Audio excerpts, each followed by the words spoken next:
Abdullah bin Abbas. Abdullah bin Abbas ini sepupu Rasulullah, dari kecil dia sudah masuk Islam. Abdullah bin Abbas ini Allah memberinya kelebihan kecerdasan.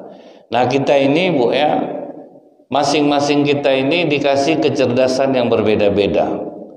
Ada di antara kita ini makannya sambal lado tanah Pak, pakai nasi putih, tapi otak cerdas Pak, karena memang dikasih Allah kecerdasan.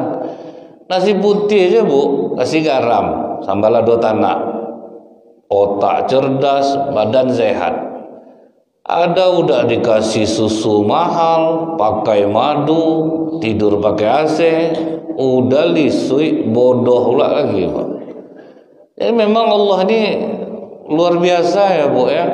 Ada orang dikasihnya memang udah sabar dari lahir, mau diapakan aja sabar.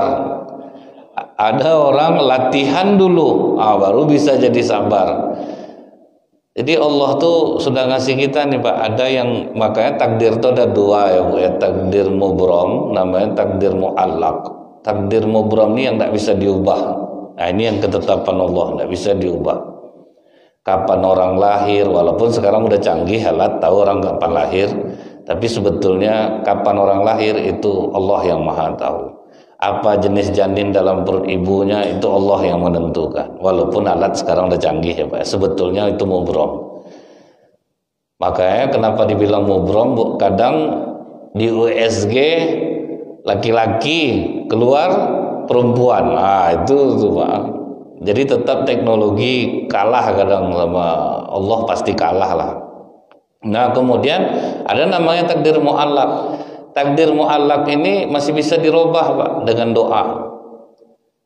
Misalnya kita ditakdirkan Allah bodoh, kita cari takdir pintar. Ditakdirkan Allah sakit, cari takdir sehat. Itu namanya masih bisa diubah dengan usaha manusia. Nah termasuk masalah kecerdasan itu kadang memang Allah yang menitipkannya. Memang dikasih Allah dia kecerdasan di atas rata-rata. Walaupun dia tanpa belajar Pak, memang sudah dikasih Allah kecerdasan. Ada kita berusaha dulu baru bisa cerdas. Nah kalau kekuatan, misalnya Allah memberikan kekuatan kepada Ali, tapi tidak memberikan kekuatan itu kepada sahabat yang lain. Jadi memang macam-macam kita nih Bu. Nah Abdullah bin Abbas ini sudah nampak memang cerdasnya dari kecil. Nah karena dia cerdas inilah ditambah doa Rasulullah Pak. Karena Rasulullah melihat ini anak ini cerdas.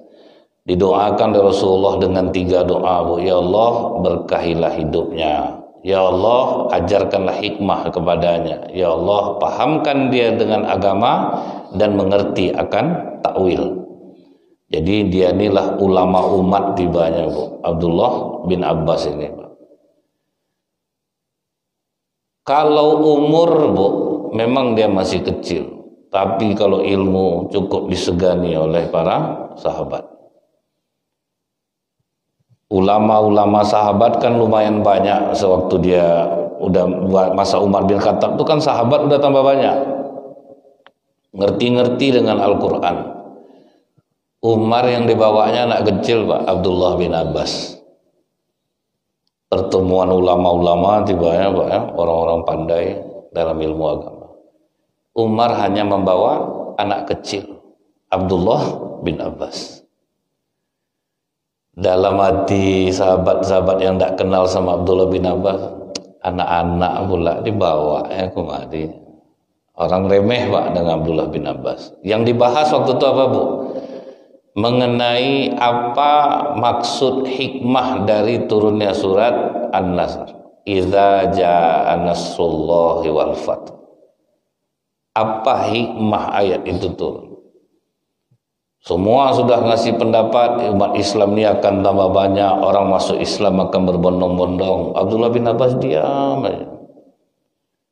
Setelah semuanya menjelaskan baru ditanya oleh Umar bin Khattab, Abdullah bin Abbas, apa kira-kira ayat ini kemana arahnya? Dijawab oleh Abdullah bin Abbas, ayat ini mengisyaratkan Rasulullah akan meninggal dunia. Itulah ayat itu mengisyaratkan. Karena kalau umat Islam sudah masuk berbondong-bondong, kemenangan sudah datang, tugas Rasulullah selesai. Di situ dicium Umar bin Khattab keningnya. Baru paham aku maksud ayat ini sekarang. Karena kan itu jauh pikiran Abdullah bin Abbas itu, Pak. Jadi kalau anak bapak memang dasarnya cerdas, itu tinggal melatih, jangan sombong aja dia. Nah, adab dia diajarkan.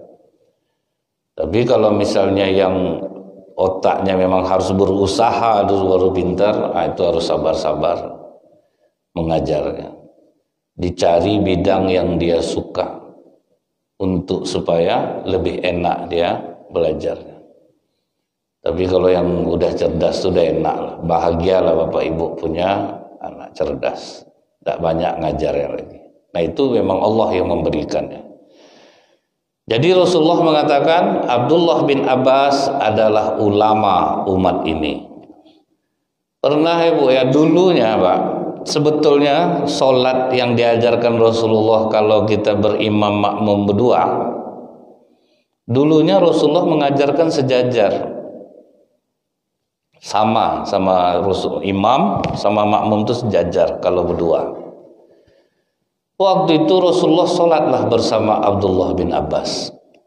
Disejajarkannya sama dirinya Pak, oleh Rasulullah. Begitu Rasulullah takbir, mundur dia ke belakang sedikit.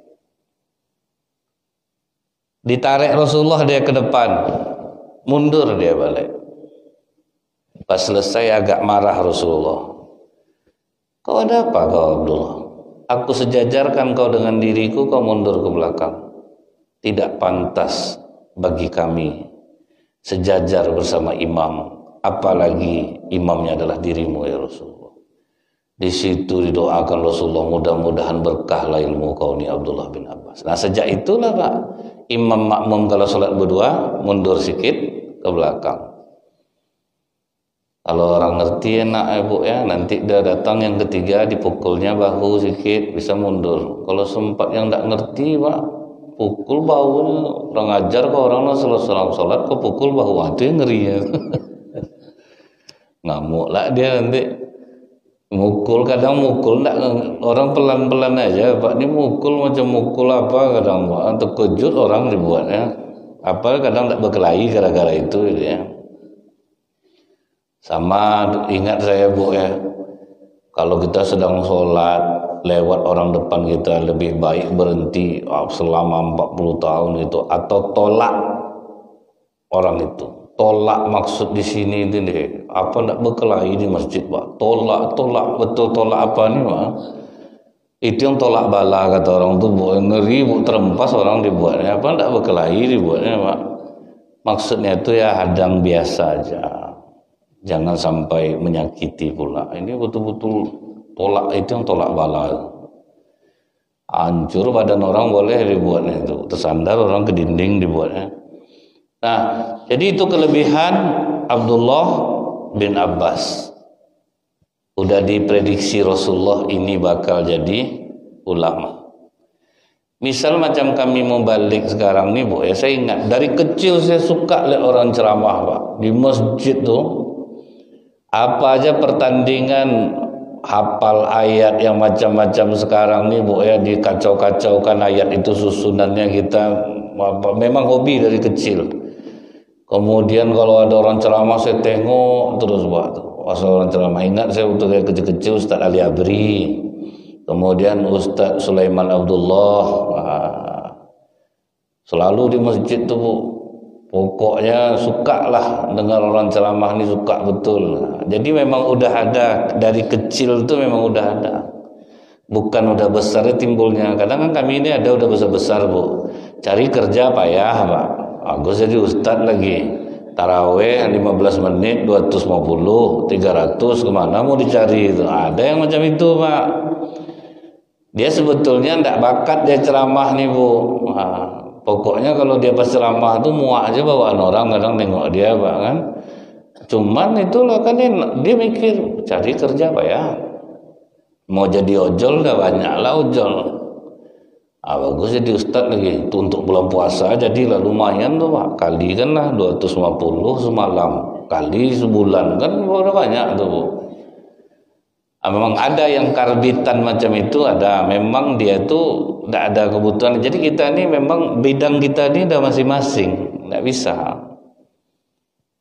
Bidang kita tuh udah masing-masing. Jadi tidak bisa kita jadi orang lain tuh tidak bisa. Kalau kita mengerjakan pekerjaan yang tidak kita cintai, mana kita ikhlas? Tidak akan susah kita akan ikhlas tuh. Nah kemudian apa sopannya Abdullah bin Abbas ini Bu? Pernah dia disuruh bapaknya, kau pergi ke tempat Muhammad. Pergi dia balik. Ditanya oleh bapaknya, kenapa kau tidak jadi menemui Muhammad? Aku melihat seseorang yang tidak ku kenal bersamanya. Jadi nampak dia Rasulullah sama orang yang tidak dikenalnya. Karena dia masih kecil, pulang dia balik. Nah itulah sopannya Abdullah bin Abbas ini. Makanya Zaid bin Sabit pernah mencium tangan Abdullah bin Abbas walaupun dia masih kecil. Ditariknya tangannya Bu. Kenapa kau mencium tanganku, kata Abdullah bin Abbas. Beginilah kami disuruh menghargai keturunan masih darah Rasul kami, kata Zaid bin Sabit. Karena sebelumnya apa? Abdullah memegang tali kuda Zaid bin Sabit. Kenapa kau lakukan ini? Nah inilah kami diajarkan Rasulullah untuk menghargai ulama kami. Jadi rendah hati sama rendah hati Pak ya. Jadi kalau orang yang memang, saya kalau nengok macam Buya Yahya, Ustadz Somad, kalau bertemu tuh sejuk jiwa nengoknya itu apa nama, saling sopan, santun gitu Bu ya. Tapi ada juga Bu Ustadz yang busuk gayanya Bu. Di apa namanya, di salam orang dia lah ngasih tangannya tuh. Kau nak cium? Dia lah yang menawarkan cium tangannya. Jadi memang kami ini ada juga yang meleset gayanya Bu ya. Dihormati orang jadi sok tuh ada Pak. Saya sebetulnya malas kadang ya Bu, kalau ada orang apa namanya nih terlalu menghormati, terlalu, itu justru menakutkan bagi saya. Takut saya jumpa orang-orang macam itu. Apa namanya nih, takut terserang gitu. Iblis ini kan cerdik Pak kan, cerdik iblis tuh, hebat dia. Jadi ini yang dijaga-jaga nih, jangan sampai apa namanya nih kita itu lepas dari adab. Karena Islam ini memang agama yang sangat beradab. Saya pernah nengok ustadz Bu, takut saya Bu. Macam anak kecil kok bapak ibu-ibu ini dibuatnya. Itu ada tuh.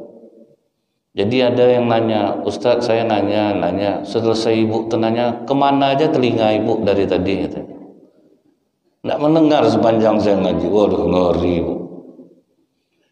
Ada yang waktu itu dicemeehnya imamnya Bu. Suara imam bagus, wajahnya kok jelek ya katanya. Ada juga tuh dirumbai itu Bu.